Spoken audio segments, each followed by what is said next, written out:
ತಸ್ಯಾಯೇ ಬಿಂದವಃ ಕೇಚಿತ್ ಕ್ರುದ್ಧಾಯ ಪತಿತಾ ಭುವಿ ಕೃತಂತು ತೈರ್ಬಹುಸರಃ ತತೋ ಬಿಂದುಸರ ಸ್ಮೃತಂ. ಆ ಭಾಗೀರಥಿ ಗಂಗೆ ಮೇಲಿನಿಂದ ಬಂದಾಗ ಈ ಬಿಂದುಸರ ಹೇಗಾಯಿತು ಅಂತನ್ನೋದನ್ನು ಹೇಳ್ತಾ ಇದ್ದಾರೆ. ಗಂಗೆ ಮೇಲಿನಿಂದ ಬಂದಾಗ ರುದ್ರದೇವರು ತಮ್ಮ ಜಟೆಯಲ್ಲಿ ಧಾರಣೆ ಮಾಡಿದ್ದಾರೆ. ಅವಳು ಸಿಟ್ಟಿನಿಂದ ತನ್ನ ಅಹಂಕಾರದಿಂದ ಎಲ್ಲವನ್ನು ಕೊಚ್ಚಿಕೊಂಡು ಹೋಗ್ತೇನೆ ಅಂತ ಬರ್ತಾಳೆ. ರುದ್ರದೇವರು ತಮ್ಮ ಜಟೆಯಲ್ಲಿ ಬಂಧನ ಮಾಡಿದ್ದಾರೆ. ಬಂಧನ ಮಾಡಿದಾಗ ಕೆಲವು ಹನಿಗಳು ಹಾರಿವೆ ಅಂತ. ಆ ಹಾರಿದ ಹನಿಗಳಿಂದಲೇ ಆದಂತಹ ಸರೋವರ ಇದು ಬಿಂದು ಸರೋವರ ಅಂತ ಅನಿಸಿಕೊಳ್ಳುತ್ತಾ ಇದೆ. ಇದು ಪವಿತ್ರವಾಗಿರುವಂತಹ ಸರೋವರ.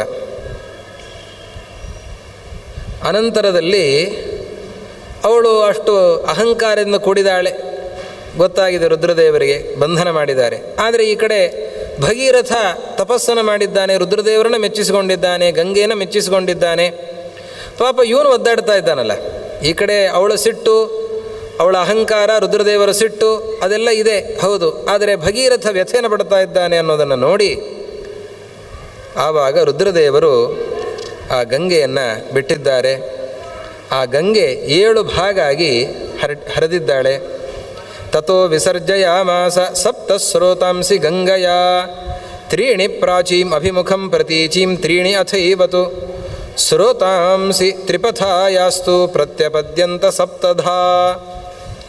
ಪೂರ್ವಕ್ಕೆ 3, ಪಶ್ಚಿಮಕ್ಕೆ 3, ಮಧ್ಯದಲ್ಲಿ 1, ಹೀಗೆ ಒಟ್ಟು 7 ಕವಲಾಗಿ ಗಂಗೆ ಹರಿತಾ ಇದ್ದಾಳೆ. ನಲಿನಿ, ಹ್ಲಾದಿನಿ, ಪಾವನಿ ಅಂತ 3 ಪೂರ್ವ ಭಾಗದಲ್ಲಿ ಹರಿಯುವಂತಹ ಭಾಗ, ಸೀತಾ, ಚಕ್ಷು, ಸಿಂಧು ಅಂತ 3 ಪಶ್ಚಿಮದಲ್ಲಿ ಹರಿಯುವಂತಹ ಕವಲುಗಳು. 7ನೇ ಭಾಗ ಅದು ಭಗೀರಥನನ್ನು ಅನುಸರಿಸಿ ಬಂದಿರುವಂಥದ್ದು. ಇವತ್ತು ನಾವೇನು ಭಾಗೀರಥಿ ನೋಡ್ತಾ ಇದ್ದೇವೆ, ಆ ಭಾಗೀರಥಿ ಗಂಗೆ ಅದು 7ನೇ ಕವಲು. ಅದು ಭಗೀರಥನನ್ನು ಅನುಸರಿಸಿ ಬಂದು ಗಂಗಾಸಾಗರ ಸಂಗಮ ಪ್ರಾಂತದಿಂದ ಅಲ್ಲಿ ಮತ್ತೆ ಭೂಭಾಗವನ್ನು ಪ್ರವೇಶಿಸಿ ಪಾತಾಳದ ತನಕ ಹರಿದಿದ್ದಾಳೆ. ಎಲ್ಲರನ್ನೂ ಕೂಡ ಪವಿತ್ರಗೊಳಿಸುವಂತಹ ಗಂಗೆ ಅಂತ ಅದನ್ನು ನಿರೂಪಣೆ ಮಾಡಿದ್ದಾರೆ. ಹೀಗೆ ಇದನ್ನು ನಿರೂಪಿಸ್ತಾ ಮುಂದೆ ತ್ರಿಪುರಾಸುರ ಸಂಹಾರ ಮಾಡಿದ ಪ್ರಸಂಗವನ್ನು ಮತ್ಸ್ಯರೂಪಿಯಾದ ಪರಮಾತ್ಮ ನಿರೂಪಿಸ್ತಾ ಇದ್ದಾನೆ. ಬ್ರಹ್ಮಾಂಡದ ಉದ್ದಗಲಗಳನ್ನು ಎಲ್ಲವನ್ನು ನಿರೂಪಿಸಿ ಸೂರ್ಯ ಚಂದ್ರರ ಗತಿಯನ್ನು, ಸೂರ್ಯನ ಗತಿ, ಚಂದ್ರನ ಗತಿ, ಮೇರು ಪರ್ವತದ ಆ ಸುತ್ತಲೂ ಕೂಡ ಯಾವ ರೀತಿಯಲ್ಲಿ, ಯಾವಾಗಲೂ ಒಂದೇ ರೀತಿಯಲ್ಲಿ ಗಮನ ಇರೋದಿಲ್ಲ. ಉತ್ತರಾಯಣ ದಕ್ಷಿಣಾಯಣಗಳಲ್ಲಿರುವ ಗತಿಯ ವ್ಯತ್ಯಾಸ, ದಿನದಿನಕ್ಕೂ ಆಗುವಂತಹ ಆ ವ್ಯತ್ಯಾಸಗಳನ್ನು, ಆ ಸೂಕ್ಷ್ಮಗಳನ್ನು ಎಲ್ಲವನ್ನೂ ಕೂಡ ಮತ್ಸ್ಯರೂಪಿಯಾದ ಪರಮಾತ್ಮ ನಿರೂಪಿಸಿದ್ದಾನೆ. ಹಾಗೆ ನಿರೂಪಿಸ್ತಾ ಇರುವಾಗ ಆ ಮನು ಮಹಾರಾಜ ತ್ರಿಪುರಾಸುರ ಸಂಹಾರದ ಕಥೆಯನ್ನು ಕೇಳ್ತಾ ಇದ್ದಾನೆ. ಈ ತ್ರಿಪುರಾಸುರ ಸಂಹಾರವನ್ನು ರುದ್ರದೇವರು ಮಾಡಿದ್ದಾರೆ ಅಂತ ಕಥೆಯನ್ನು ಕೇಳಿದ್ದೇವೆ, ಅದನ್ನು ಹೇಳಬೇಕು ಅಂತ. ಬಹಳ ವಿಸ್ತೃತವಾಗಿರುವಂತಹ ಭಾಗ ಇದು. ಇದು ತ್ರಿಪುರಾಸುರ ಸಂಹಾರದ ಪ್ರಸಂಗ ಬೇರೆ ಬೇರೆ ಕಡೆ ಎಲ್ಲ ಬಂದಿದೆ. ಎಲ್ಲ ಕಡೆಯಲ್ಲೂ ಕೂಡ ತ್ರಿಪುರಾರಿ ಅಂತನೋ ವರ್ಣನೆ ರುದ್ರದೇವರನ್ನು ಮಾಡುವಂಥದ್ದಿದೆ. ಇಲ್ಲಿ ಬಂದಿರುವಷ್ಟು ವಿಸ್ತೃತವಾಗಿ ಬೇರೆ ಎಲ್ಲಿಯೂ ಕೂಡ ಇಲ್ಲ. ಅನೇಕ ಪುರಾಣಗಳಲ್ಲಿ, ಸ್ಕಂದ ಪುರಾಣ, ಲಿಂಗ ಪುರಾಣ, ಎಲ್ಲ ಪುರಾಣಗಳಲ್ಲಿಯೂ ಕೂಡ ತ್ರಿಪುರ ಸಂಹಾರ ಇದೆ.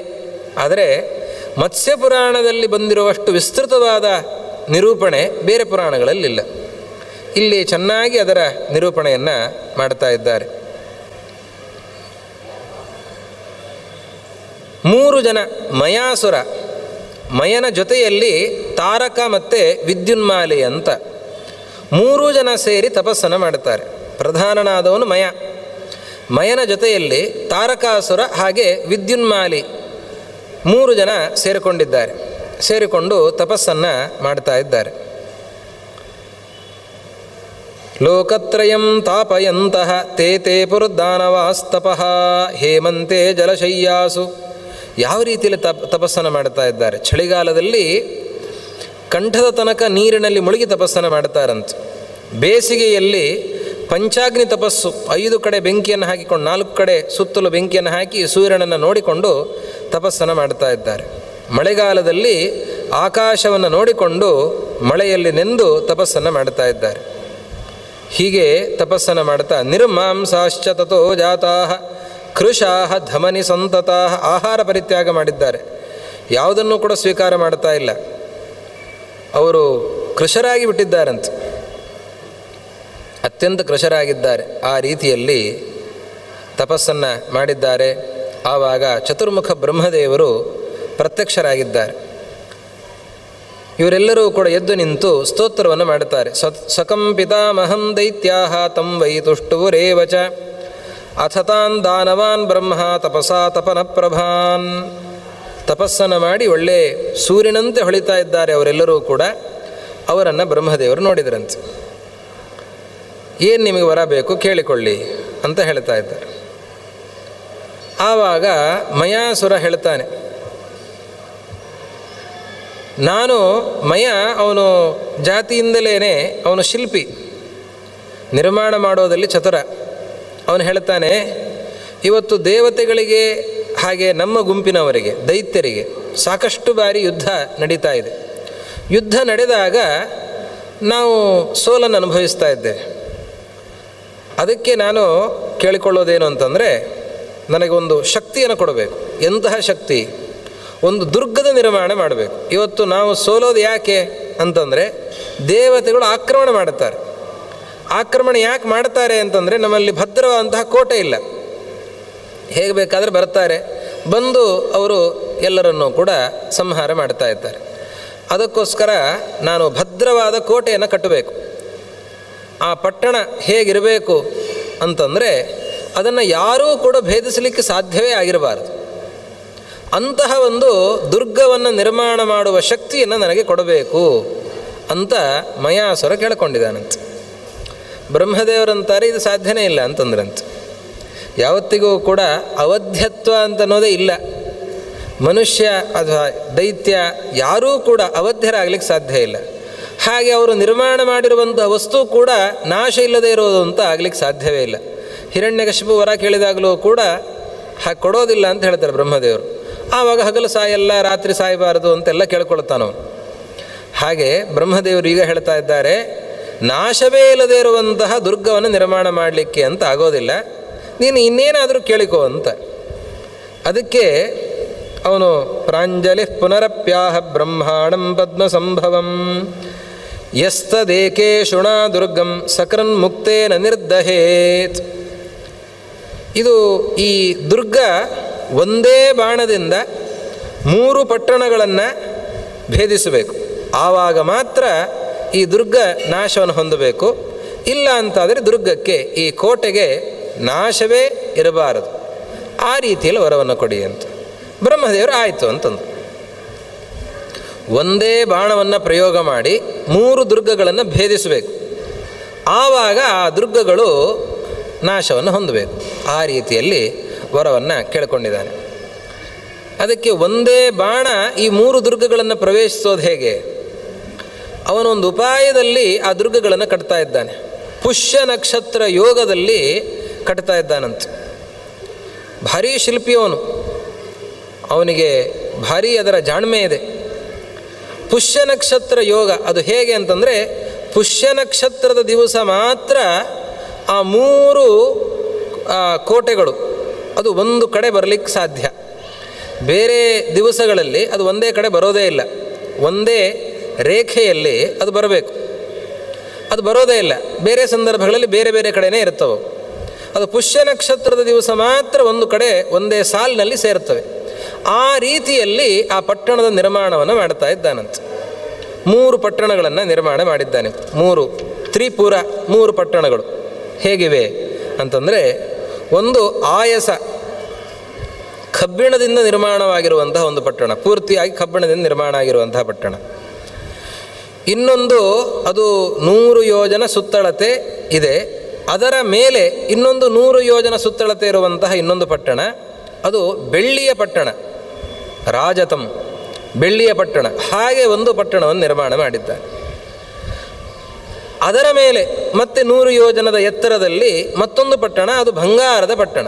ಹಾಗೆ ತ್ರಿಪುರ 3 ಪಟ್ಟಣಗಳು, ಕಬ್ಬಿಣದ ಪಟ್ಟಣ, ಬೆಳ್ಳಿಯ ಪಟ್ಟಣ, ಮತ್ತೊಂದು ಬಂಗಾರದ ಪಟ್ಟಣ. ಆ ರೀತಿಯಲ್ಲಿ 3 ಪಟ್ಟಣಗಳ ನಿರ್ಮಾಣವನ್ನು ಮಾಡಿದ್ದಾನಂತೆ. ಆ ಪಟ್ಟಣಗಳು ಹೇಗಿವೆ ಅನ್ನೋದನ್ನು ಹೇಳುತ್ತಾರೆ. ಅಲ್ಲಿ ಆ ಪಟ್ಟಣಕ್ಕೆ ಪ್ರಾಕಾರಗಳು, ಹೆಬ್ಬಾಗಿಲುಗಳು, ಅದೇ ರೀತಿಯಲ್ಲಿ ಗೋಪುರಗಳು, ಅದನ್ನೆಲ್ಲವನ್ನು ಕೂಡ ಮಾಡಿದ್ದಾನೆ. ಉಪ್ಪರಿಗೆಗಳ ಭವನಗಳನ್ನು ನಿರ್ಮಾಣ ಮಾಡ್ತಾ ಇದ್ದಾನೆ.